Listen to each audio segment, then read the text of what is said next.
Hey everyone, and welcome to Small Steps Saturday Be Brave Fear Edition. So, this is the third session in our Be Brave workshop where we are learning how to overcome fear.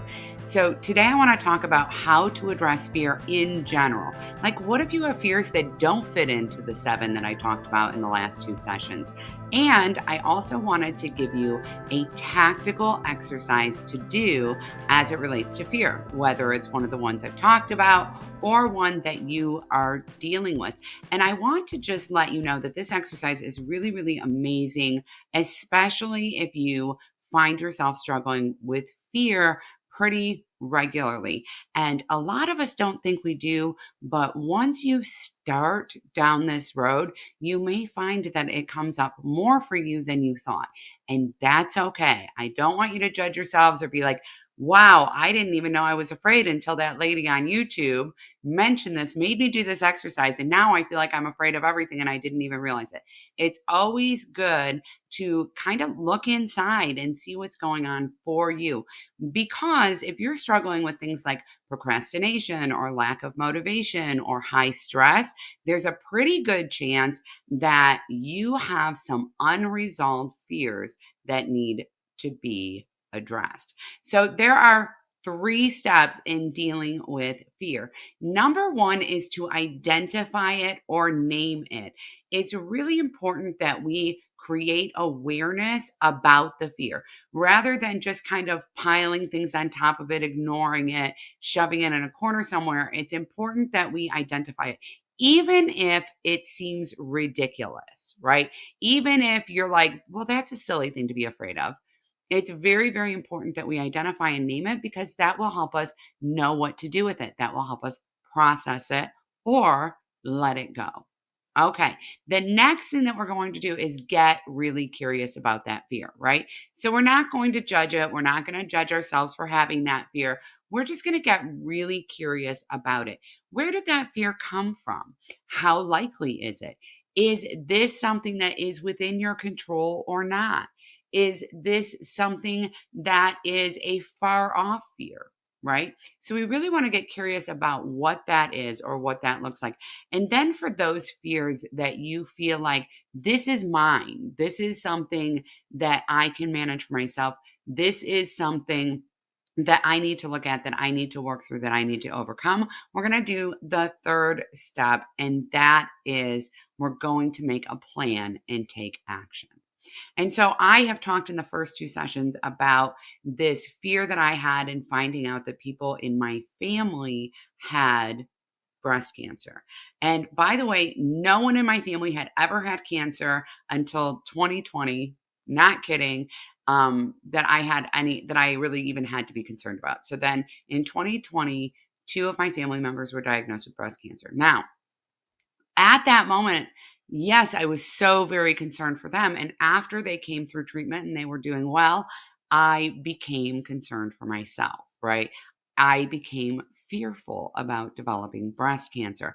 I wasn't really aware of it at first. I wasn't really checked in. I was very, very busy. We were in the middle of a pandemic. Like there were just a lot of other things going on. I was moving my youngest off to college, all of that. But if I sat with it, I realized that I was starting to struggle to do certain things because I felt bound in some way. And as I started to dig into what was happening and started doing some journaling, I realized that I really had a lot of fear around this. And because of that, I went and talked to my doctor about it. I had genetic testing done, and then I continued to follow up with treatment. So I identified and named that fear. I got curious about that fear. Where was it coming from? Right? Why was I having that fear? Is this mine? Is this something that I can do something about? Is this something that I need to do something about? Well, yes, it is. And then I made a plan what I was going to do about it, and I took action on that plan. In doing that, I was able to alleviate some of the fear that I had. Sometimes for me, that might look like doing some research on the topic. That might look like consulting an expert or a professional in the area. It may present in a variety of different ways depending on the type of fear I have. But no matter what the fear is, these are the steps you want to walk through to address them. So, our tactical exercise, our small step, is going to be to put this in action. So, what we're going to do is grab a roll of toilet paper. It doesn't have to be full, does not need to be, and preferably a gel pen. I'm just telling you, they work better for this. And anytime that something comes up or we feel like we're procrastinating or we feel like we're stuck, or we notice that we're feeling fearful about something, we're going to write that fear down on one square of toilet paper. That's it. Just name it, identify it, write it on your square. Then at the end of the day, the end of the week, when you have, I want to say about 5 squares, don't let your pile get so big that it becomes overwhelming and scary in and of itself. What we're going to do is take each of those squares and get curious. Ask yourself if this is something that you can do something about. Is this yours? Is this a real fear? Where did it potentially come from? What we're trying to find out here is which fears we just need to let go of, right?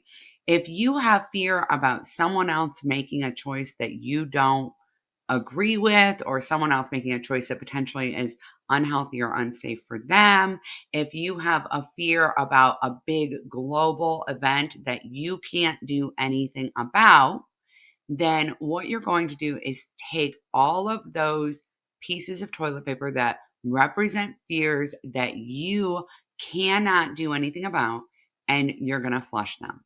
Now, I want you to be really careful in this phase because there is a natural tendency to lean into, but I can do something.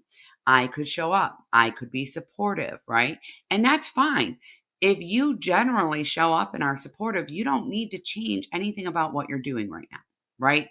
And so you don't need to make a plan because you already know that what you need to do is just continue to be supportive. Flush it. Okay, flush it.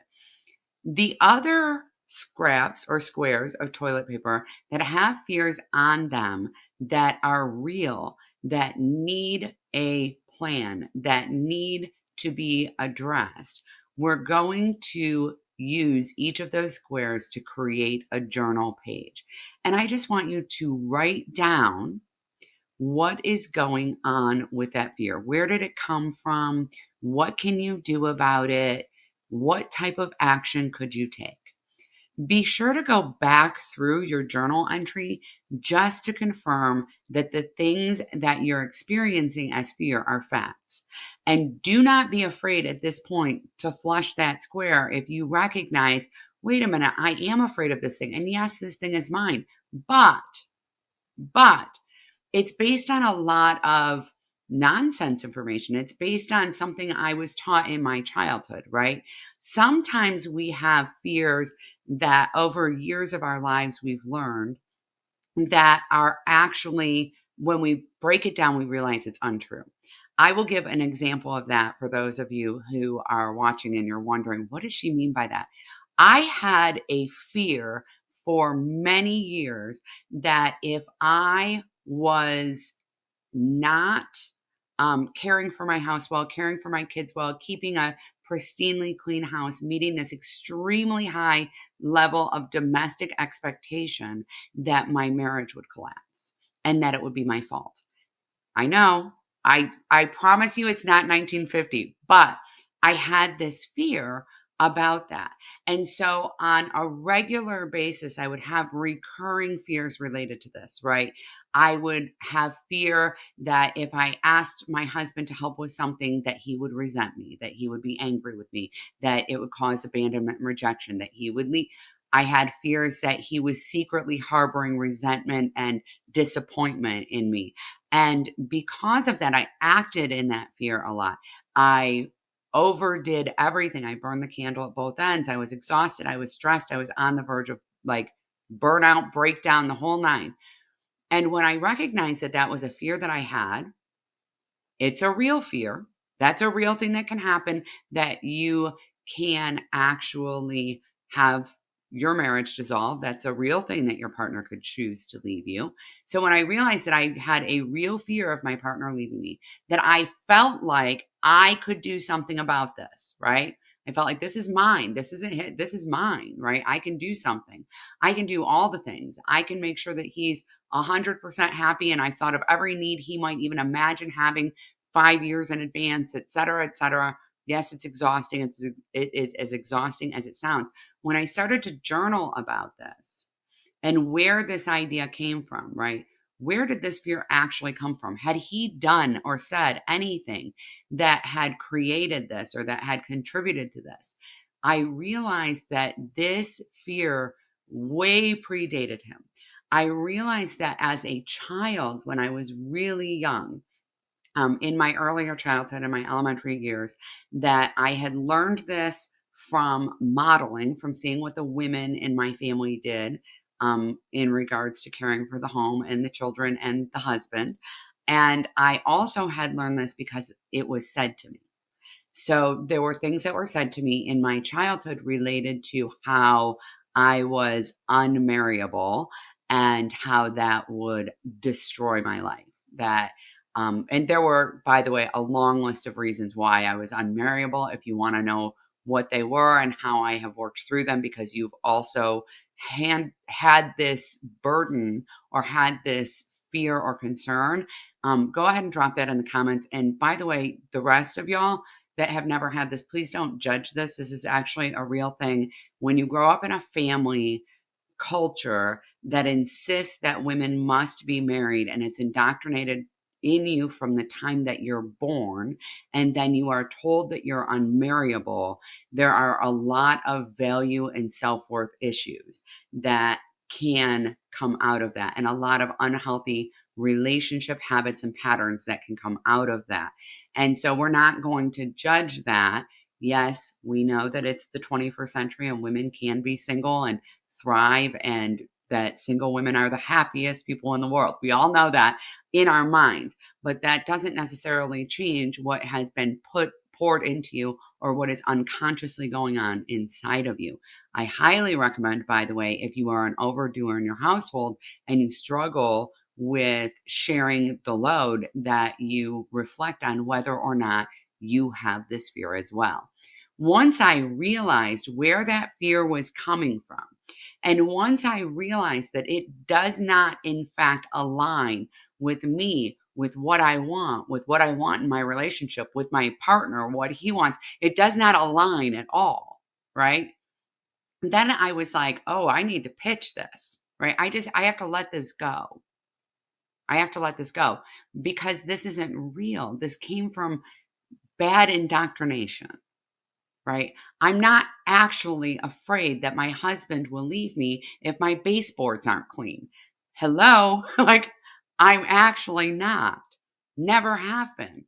I don't have fear about him leaving, right? Because I'm not defined by my partner.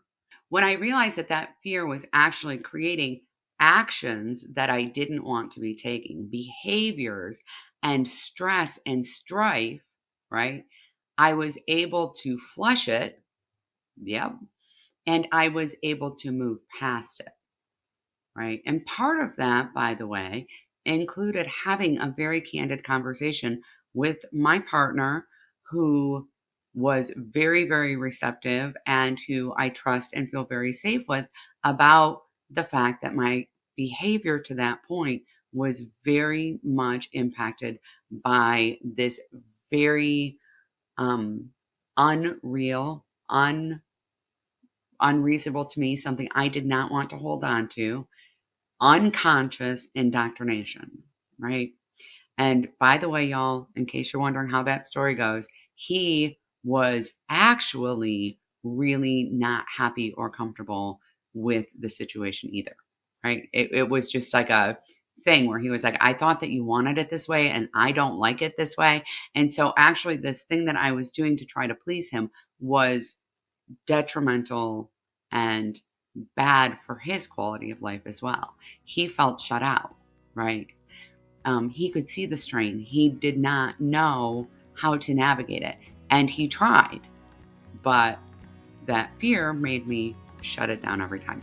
So don't be afraid if you start journaling and you're like, wait a minute, to flush it. Okay. And to let go of it. The act of physically flushing it actually helps you to move past it. So once you have finished journaling, once you have created that plan, okay, once you come all the way to the place where you're like, I know the things that I'm going to do, and they are these things, get them in your schedule if you need to, right? Make the phone call the doctor's office, make the appointment, whatever it is that you need to do. It's okay to go flush it. You now have a plan. You don't have to be afraid of that anymore, right? You have replaced your fear with a plan. I cannot emphasize enough how important it is to be mindful of the things that may be holding you back. You are absolutely amazing and you deserve to live the life you've been dreaming of. Don't let fear keep you from building that life. Don't forget to like and subscribe to this channel where I will continue to share life and mindset management tips that will enable you to reduce your stress level, to accomplish your goals, and to feel amazing. Bye, everyone.